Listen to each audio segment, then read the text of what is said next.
जी dear viewer, स्वागत है आप सभी का एक बार फिर से आपके अपने चैनल पर। मैं नरेंद्र कुमार। आज का जो हमारा वीडियो है वो क्लास +2 का जो हमारा चैप्टर स्टार्ट हुआ था, the era of one party dominance, इसका वीडियो का ये लास्ट पार्ट है। हम 2 पार्ट ऑलरेडी अपलोड कर चुके हैं और आज की वीडियो के साथ ही हमारा ये जो चैप्टर है ये आज कंप्लीट हो जाएगा। इस वीडियो के अंदर हम 3 टॉपिक जो इस चैप्टर के बचे हैं उनको कवर करने जा रहे हैं। तो इसके अंदर पहला टॉपिक रहेगा हमारा nature of Congress dominance from 1952 to 1967। तो पहला टॉपिक तो हमारा ये रहेगा कि जो पहले 15 साल भारत के अंदर कांग्रेस पार्टी डोमिनेंस कर रही थी उसका नेचर कैसा था। तो नेचर के अंदर हम कंपैरिजन करेंगे कि कांग्रेस पार्टी का डोमिनेंस दुनिया के अलग देशों में, दूसरे देशों की जो पॉलिटिकल पार्टीज हैं उनके डोमिनेंस के साथ कंपेयर करेंगे, हमारा बेटर क्यों है उनसे, इसके बारे में हम डिस्कशन करेंगे अलग अलग कंट्रियों के साथ। दूसरा टॉपिक जो इसके अंदर हम कवर करेंगे कि भारत के अंदर 1952 से लेके 2000 ऑलमोस्ट 4 तक इलेक्शन का जो मेथड है वो कैसे चेंज हुआ है। पहले इलेक्शन कैसे होते थे, उसकी वोट्स कैसे डाली जाती थी और समय समय पर उसके अंदर क्या क्या परिवर्तन आए हैं, क्या क्या चेंजेस आए हैं, उसके बारे में हम पढ़ेंगे। उसके बाद हम लास्ट टॉपिक पढ़ेंगे कि जब भारत में पहली बार 1952 के अंदर इलेक्शन करवाया गया जो कि अक्टूबर 51 से स्टार्ट हो गया था, तो उन इलेक्शन के अंदर जो हमारे इलेक्शन कमिश्नर ऑफ इंडिया है जो कि उस समय सुकुमार सेन थे, उनको कौन से चैलेंज है जो वो फेस करने पड़े। और इन 3 टॉपिक के साथ ही आज हम अपना जो चैप्टर है उसको क्लोज करने जा रहे हैं। तो स्टार्ट करते हैं चैप्टर। इसका पहला टॉपिक लेते हैं हम, nature of the Congress dominance. तो पहले टॉपिक के अंदर हमारे पास पूछा गया है कि नेचर ऑफ कांग्रेस डोमिनेंस का मतलब देखो क्या होता है। तो हमें ये पता है कि 1952 से लेके 1967 तक हमारे सेंटर और स्टेट के इलेक्शन सेम डेट पर होते थे और इसके अंदर ऑलमोस्ट सभी जगह पर जो गवर्नमेंट है, चाहे वो सेंटर हो चाहे वो स्टेट हो, तो सभी जगह पे जो गवर्नमेंट थी वो कांग्रेस की थी और इस चीज को हम बोलते हैं कांग्रेस का डोमिनेंस।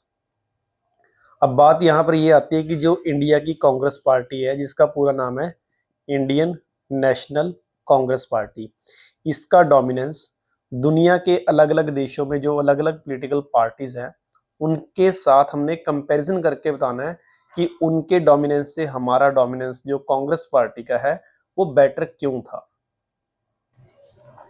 सबसे पहले हम कंपैरिजन करेंगे 3 कंट्रियों के साथ, चाइना, क्यूबा और सीरिया। इन 3 कंट्रियों में भी एक पार्टी का ही डोमिनेंस रहा है, लेकिन इनका डोमिनेंस और कांग्रेस के डोमिनेंस में क्या फर्क है। जैसे कि आपको पता है कि जो चाइना है, जो क्यूबा है या सीरिया है, इनके अंदर भी एक पार्टी सिस्टम ही डोमिनेंस रहता था। इन 3 कंट्रियों के अंदर डोमिनेंस रहा है। जैसे चाइना की हम एग्जांपल दें तो चाइना के अंदर एक पार्टी है कम्युनिस्ट पार्टी ऑफ चाइना। ये पार्टी कंटिन्यूसली वहां पर इलेक्शन जीत रही है ऑलमोस्ट 1949 से लेके आज की डेट तक। लेकिन इनका डोमिनेंस और जो कांग्रेस का डोमिनेंस है उसमें फर्क क्या है। तो फर्क ये है कि कांग्रेस पार्टी का डोमिनेंस इसलिए बेटर है क्योंकि जो चाइना के अंदर ये जो पार्टी लगातार इलेक्शन जीत रही है, इन्होंने यहाँ पर वन पार्टी सिस्टम के जरिए इलेक्शन जीता है। वहां पर किसी अदर पॉलिटिकल पार्टी को इलेक्शन लड़ने का राइट ही नहीं है अकॉर्डिंग टू देयर कॉन्स्टिट्यूशन और एनी लीगल डॉक्यूमेंट्स जो भी इन्होंने प्रिपेयर कर रखा है। तो यहाँ पर भी तीनों देशों के अंदर पार्टी एक ही जीत रही है, लेकिन इनकी जो जीत है उसके पीछे मेन कारण है कि इनके देश में कोई और पॉलिटिकल पार्टी बनाने का राइट ही नहीं है।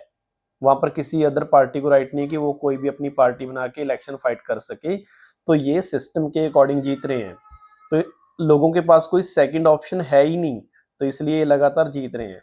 लेकिन अगर हम एग्जांपल दें कांग्रेस की, तो कांग्रेस लगातार 15 साल ऐसे नहीं कि वहां वन पार्टी सिस्टम की वजह से जीतती है, यहां पर मल्टी पार्टी सिस्टम था और मल्टी पार्टी सिस्टम के अंदर बहुत सारी पार्टीज कांग्रेस के अगेंस्ट इलेक्शन लड़ी हैं। लेकिन उस फाइट के बीच में भी कांग्रेस को लोगों ने हर बार वोट डालकर जिताया। तो हमारा डोमिनेंस है जो वो काफी हद तक डेमोक्रेटिक था। तो यहां से पॉइंट आता है कि हमारा जो डोमिनेंस है वो इसलिए बेटर है क्योंकि हम यहाँ पर डेमोक्रेटिक वे से जीतते हैं और मल्टी पार्टी सिस्टम के अकॉर्डिंग जीतते हैं। तो इसलिए हम कह सकते हैं कि चाइना, क्यूबा और सीरिया के मुकाबले जो कांग्रेस का डोमिनेंस का नेचर है वो डेमोक्रेटिक वे का है। तो यहाँ से पहला पॉइंट आएगा डेमोक्रेटिक वे। तो डेमोक्रेटिक वे में आपने इन 3 कंट्रियों के साथ इसको कंपैरिजन करके आपने इसको बताना है कि हमारी कांग्रेस पार्टी का नेचर उनसे बेटर क्यों है। सेकंड जो हम कंपैरिजन करते हैं, एक कंट्री आपने सुनी होगी मेक्सिको, काफी पॉपुलर है आजकल टाइम में। तो मेक्सिको कंट्री का जो डोमिनेंस है वो हमारे से अलग क्यों है या हमारा बेटर क्यों है।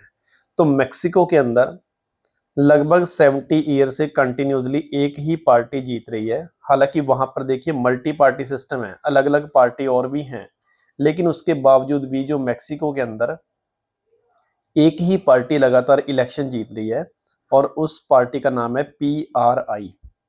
ये आपने 9th क्लास के अंदर पढ़ा होगा सिविक्स के पोर्शन में। तो PRI का फुल फॉर्म अगर देखोगे तो ये ऑपोजिट साइड से स्टार्ट है। कईयों को लगता है कि PRI पी पहले आएगा और बाद में आएगा, लेकिन इसका अगर पूरा नाम पढ़ोगे तो इसका पूरा नाम है इंस्टीट्यूशनल रेवोल्यूशनरी पार्टी। ये पार्टी वहां पर पिछले लगभग 60-70 साल से राज कर रही है, लेकिन इस पार्टी के विनर होने का रीजन ये नहीं है कि वहां पर लोग इस पार्टी को लाइक करते हैं या ज्यादा उसके फेवर में आते हैं। हालांकि पार्टियां वहां पर और भी हैं, लेकिन यही पार्टी लगातार क्यों जीत रही है, क्योंकि ये पार्टी कभी भी इलेक्शन के अंदर फेयर तरीके से इलेक्शन नहीं लड़ती। यहां पर लोगों को धमकाया जाता है, वहां पर बूथ कैप्चरिंग होती है, वोटों के अंदर जहां वोट डलती है वहां पर कैप्चरिंग होती है, धमकियां दी जाती हैं, एक तरह से करप्शन किया जाता है, लोगों को लालच देके पैसा देकर वोट्स परचेज की जाती हैं। तो ये जो मेथड है इसका विनर होने का, ये आपका फ्री और फेयर इलेक्शन नहीं है, क्योंकि डेमोक्रेसी की सबसे बड़ी पहचान होती है कि आपके देश के अंदर इलेक्शन फ्री एंड फेयर होना चाहिए। अब कई बच्चों को ये कंफ्यूजन होती है कि फ्री का मतलब क्या होता है, फेयर का मतलब क्या होता है। फ्री का मतलब है कि जो भी लोग अपनी वोट डाल रहे हैं वो किसी भी प्रेशर के अंडर नहीं डालेंगे, वो बिना किसी प्रेशर से अपनी वोट डालेंगे, उसके ऊपर किसी का प्रेशर नहीं होगा।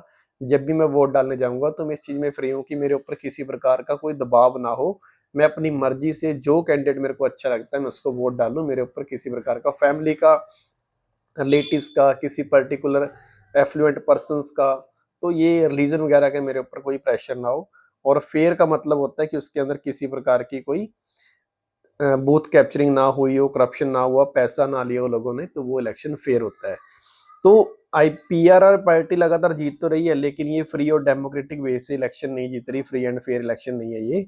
लेकिन अगर हम कांग्रेस की बात करें तो 1952 से लेकर 67 तक हमारे जितने भी इलेक्शन कांग्रेस पार्टी ने लड़े हैं तो उसके अंदर लोगों ने अपने राइट टू वोट का इस्तेमाल फ्री एंड फेयर के वे से किया है।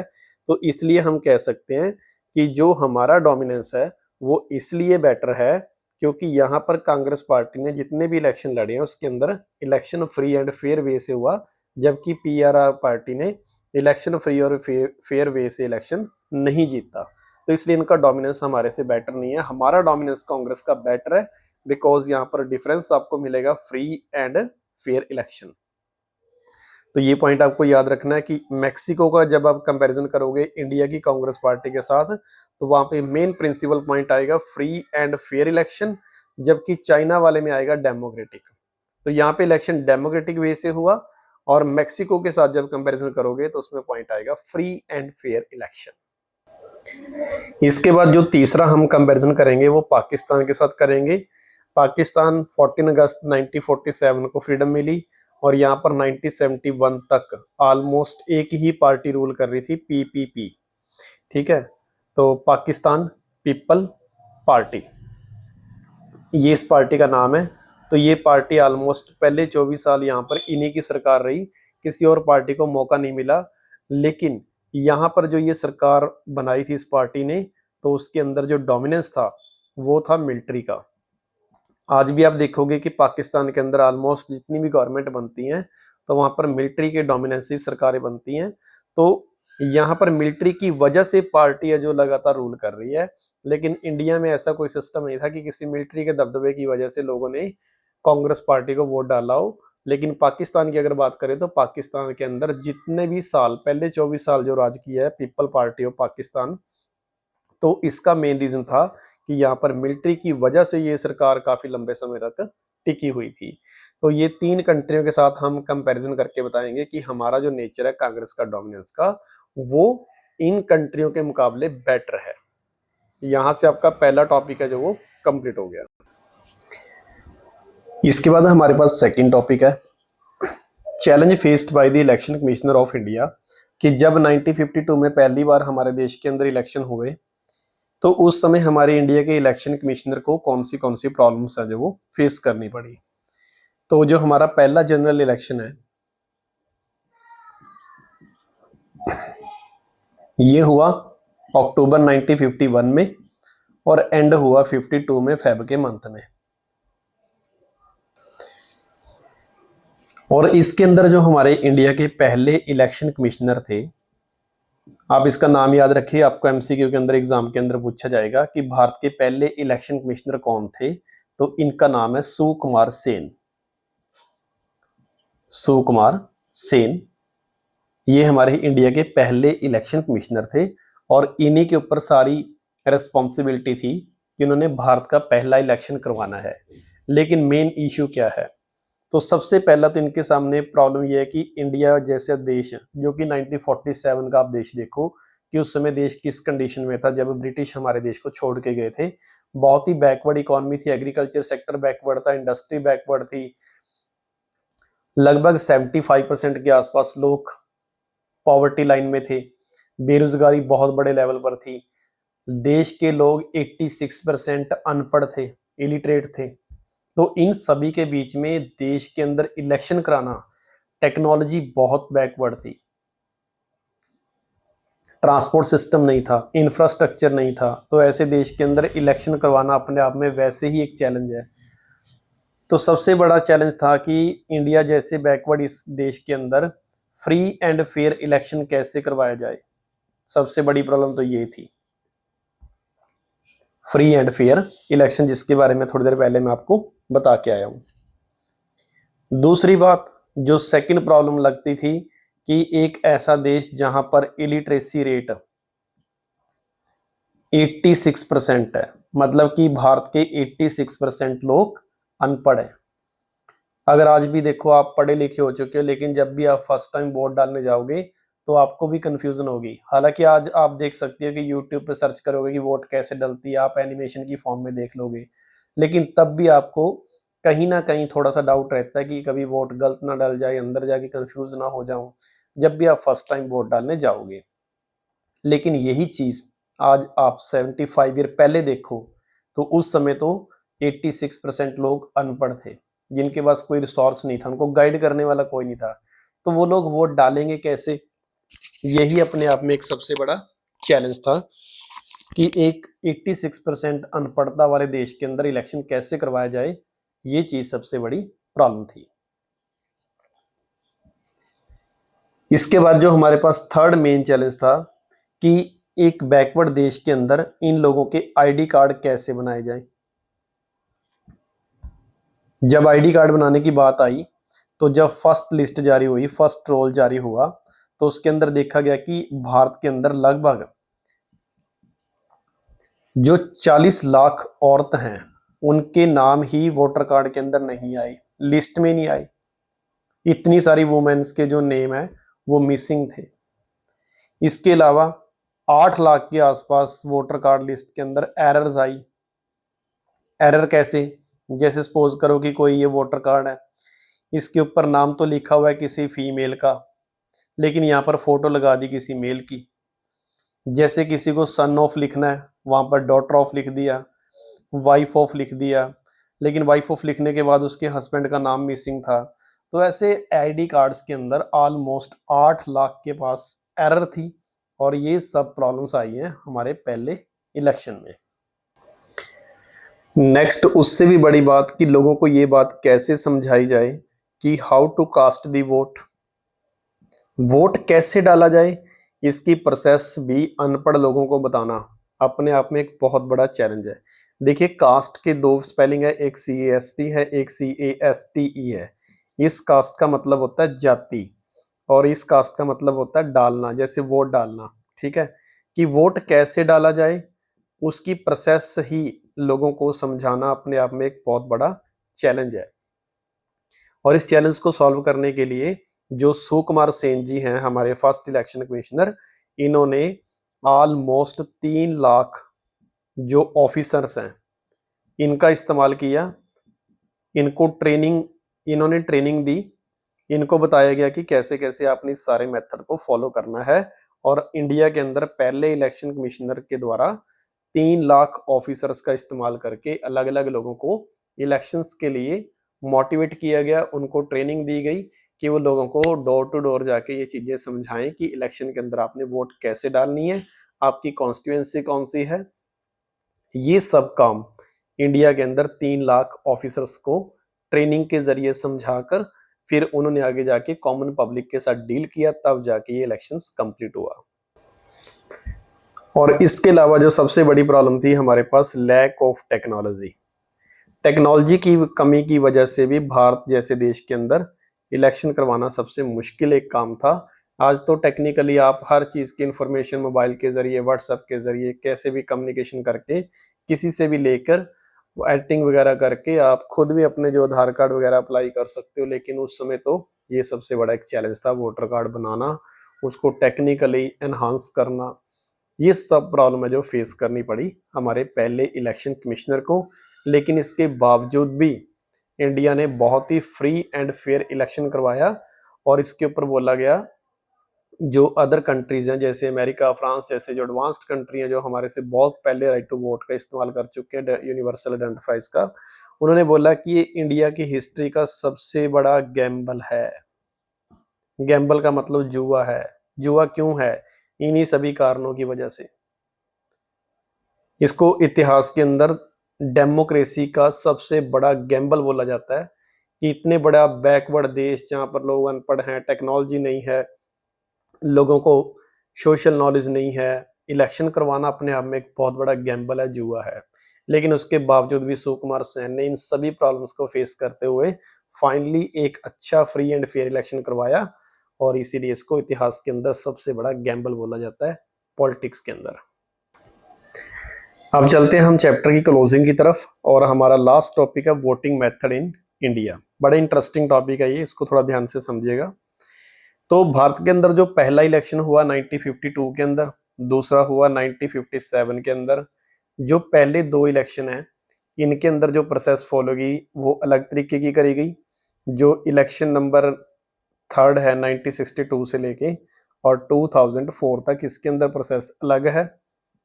और 2004 के बाद आज 2000 लास्ट जो 24 इलेक्शन हुआ है इनके अंदर प्रोसेस थी जो वो अलग अलग थी। अब पहले 2 इलेक्शन अलग मेथड से होंगे, ये इलेक्शन अलग मेथड से होंगे, और ये मेथड अलग होगा। तो पहले 2 इलेक्शन कैसे हुए? जैसे कोई व्यक्ति सपोज करो कि वोट डालने के लिए जाएगा, तो वो कैसे वोट डालेगा?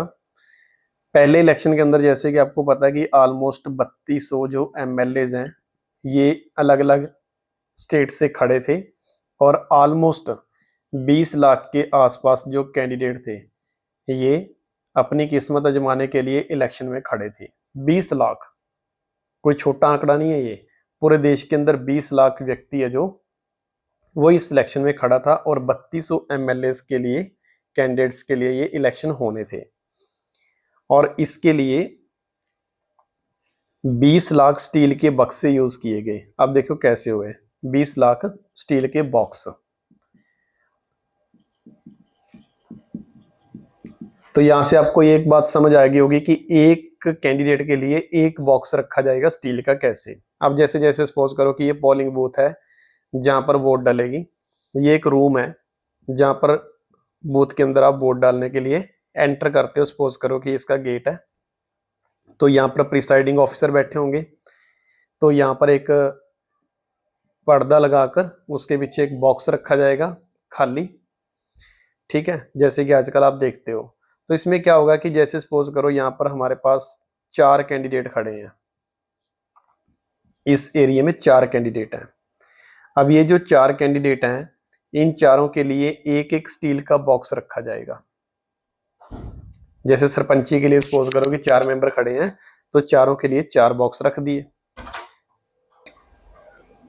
तो ये जो 4 स्टील की बॉक्स रखे गए हैं, इनके बाहर की तरफ उस व्यक्ति की फोटो लगाई जाएगी। स्टील के बॉक्स के बाहर फोटो लगा देंगे और स्टील के बॉक्स के अंदर भी लगेगी, यानी कि इनसाइड भी लगेगी और इसकी फोटो है जो बाहर की तरफ भी लगेगी।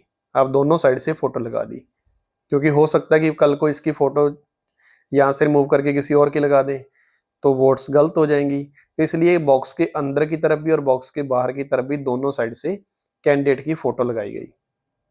अब उसके बाद होगा क्या, यहाँ से कोई व्यक्ति वोट डालने के लिए जाएगा तो यहाँ पर एक A4 पेपर होता है, जैसे कि आपको फोटो स्टेट वाला पेपर देखा होगा आपने, जैसे कि आप ये पेपर देख पा रहे हैं, ऐसा एक पेपर होगा, साइज इसका छोटा हो सकता है सपोज करो।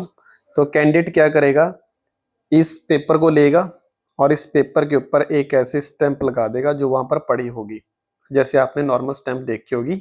तो इसको फोल्ड करके, तो जिस भी कैंडिडेट को वो लाइक करता है वोट डालना, तो वो जाके इस पेपर को उस बॉक्स के अंदर ड्रॉप कर देगा। दूसरा कैंडिडेट आएगा, सेम वो ऐसे पेपर उठाएगा, उसके ऊपर एक स्टैंप लगाएगा और वो जाके इसको अपने पसंदीदा कैंडिडेट के बॉक्स में डाल देगा। तो इस तरीके से एक एक कैंडिडेट के लिए एक एक बॉक्स रखा जाएगा और जो वोटर है वो वोट डालने के लिए एक पेपर लेगा, उसके ऊपर एक सिर्फ खाली पेपर है, ब्लैंक है, इसके ऊपर कुछ लिखा नहीं हुआ। यहाँ ध्यान रखिए, किसी कैंडिडेट का नाम, फोटो, सिंबल कुछ नहीं लिखा हुआ, जस्ट एक ब्लैंक पेपर है। स्टैंप लगाओ, फोल्ड कीजिए और जाके अपने कैंडिडेट की चॉइस जिसको आप लाइक करते हो उसके बॉक्स में जाके डाल दीजिए। उसके बाद वोट काउंट होगी और जो भी विनर होगा वो आपका पता लग जाएगा। तो इस तरीके से ये फर्स्ट इलेक्शन और सेकंड जो जनरल इलेक्शन है वो इस मेथड से करवाए गए। और आप सोचोगे कि यही मेथड क्यों फॉलो किया, तो उसका रीजन ये है कि अनपढ़ लोगों को समझाने का और कोई बेस्ट मेथड यहाँ पर और नजर भी नहीं आता। 86% लोग अनपढ़ हैं तो कैसे होगा, तो उनको रफ पेपर भी दिखाना पड़ेगा, फोटो से पहचान करेंगे। कुछ स्टेट जैसे पंजाब है, पंजाब के अंदर उन्होंने ये भी बताया किसी प्रिसाइडिंग ऑफिसर ने कि इनके नेम बॉक्स के ऊपर लिखे हुए थे, पेपर पे नहीं बॉक्स पे, उर्दू में लिखे हुए थे, पंजाबी में लिखे हुए थे और हिंदी में भी लिखे हुए थे। 3 लैंग्वेज में यहाँ पर कैंडिडेट का नाम भी बाहर लिखा गया था। ये पंजाब के प्रिसाइडिंग ऑफिसर ने हमें इंफॉर्मेशन दी है, जो कि आपकी एनसीईआरटी की बुक में भी डिफाइन है। तो इस तरीके से हमारा जो पहला इलेक्शन है वो इस मेथड से करवाया गया। इसके बाद 1962 का जो थर्ड इलेक्शन हुआ और वहां से लेके 2004 तक जितने भी हमारे इलेक्शंस हुए हैं उसका मेथड अलग था। उसमें क्या होगा, सेम वैसे ही एक रूम होगा, लेकिन इस बार बॉक्स सिर्फ एक ही होगा, सिंगल बॉक्स। अलग अलग कैंडिडेट के लिए अलग अलग बॉक्स नहीं होंगे। इस बार जिस पेपर के ऊपर आपने स्टैंप लगानी है, पहले तो आप ब्लैंक पेपर पे लगाते थे, अब उसमें क्या होगा, ऐसे 2 पार्ट करेंगे, इस तरीके से 2 पार्ट हो गए। यहाँ पे कैंडिडेट का नाम आ जाएगा, जैसे ABCD 4 कैंडिडेट हैं, यहाँ पे उनका लगाया जाएगा सिंबल। सिंबल उसका अलग अलग हो सकता है, किसी ने कुछ बना दिया, किसी का सिंबल कुछ है, जो भी आपके सिंबल्स हैं। तो आपने क्या करना, वहां से स्टैंप उठानी है। स्टैंप को जाके, अगर आपको पढ़ना आता है तो कैंडिडेट का नाम पढ़ लीजिए, अगर नाम नहीं पढ़ सकते, आपको सिंबल पता होता है, क्योंकि पॉलिटिकल पार्टीज जब भी प्रोपोगेंडा करती हैं तो अपने अपने सिंबल्स बताती हैं, जैसे Congress party open hand, BJP party कमल का फूल, अलग अलग सिंबल्स हैं हर पार्टी के। तो अनपढ़ व्यक्ति सिंबल देख लेगा, पढ़ा लिखा व्यक्ति नाम भी पढ़ सकता है, तो वो स्टैंप को उठा के इसके ऊपर ऐसे लगा देगा, तो जाके ये पेपर फोल्ड करके इस बॉक्स में फेंक देगा। ये फॉलो किया 2004 तक। हाँ, हालांकि कुछ स्टेट्स के अंदर पहले ईवीएम इंट्रोड्यूस हो चुकी थी। एग्जाम्पल के तौर पर 1982 के अंदर जो केरल स्टेट है वहां पर ईवीएम का इस्तेमाल हो गया था, वो हुआ था बाई इलेक्शन के लिए। तो ईवीएम का इस्तेमाल सबसे पहले अगर आपसे पूछेगा तो केरल के अंदर हुआ था, और वो सिर्फ एक कैंडिडेट था, वो उसकी जगह पर दोबारा इलेक्शन हुए थे। बाई इलेक्शन का मतलब होता है जब कोई कैंडिडेट रिजाइन दे दे अपने टेन्योर से पहले या उसकी डेथ हो जाए, तो उसकी वजह से जब दोबारा इलेक्शन होते हैं उसको बाई इलेक्शन बोलते हैं। तो ये मेथड फॉलो किया गया 1962 से लेके 2004 तक। उसके बाद 2004 का जो हमारा इलेक्शन हुआ, सेंट्रल गवर्नमेंट का, तो उसके अंदर भी बहुत सारी स्टेट्स के अंदर ईवीएम का इस्तेमाल किया गया। लेकिन 2014 को जो इलेक्शन हुआ है ये कंप्लीटली सेंट्रल गवर्नमेंट का इलेक्शन है, जो वो ईवीएम के मेथड से ही करवाया गया है। और ईवीएम का आपको फुल फॉर्म पता है, इलेक्ट्रॉनिक वोटिंग मशीन, जिसके अंदर एक मशीन लगी होगी, उसके अंदर सेम ऐसे इधर कैंडिडेट का नाम होगा, इधर सिंबल होगा, आगे इसके बटन होगा, आप जिसको भी चाहते हैं उसका बटन जाके प्रेस कीजिए और आपका वोट है जो वो डल जाएगा। तो ये 3 मेथड थे जो इंडिया के अंदर इलेक्शन के लिए अलग अलग टाइम के ऊपर फॉलो किए गए। और यहाँ से हम अपना जो चैप्टर है इसको क्लोजिंग करने जा रहे हैं। तो आज का जो ये हमारा वीडियो था वो चैप्टर 3 का लास्ट पार्ट था। इसके बाद जल्दी ही हम जो नेक्स्ट वीडियो है वो किसी नए चैप्टर के ऊपर लेके आएंगे। Thank you.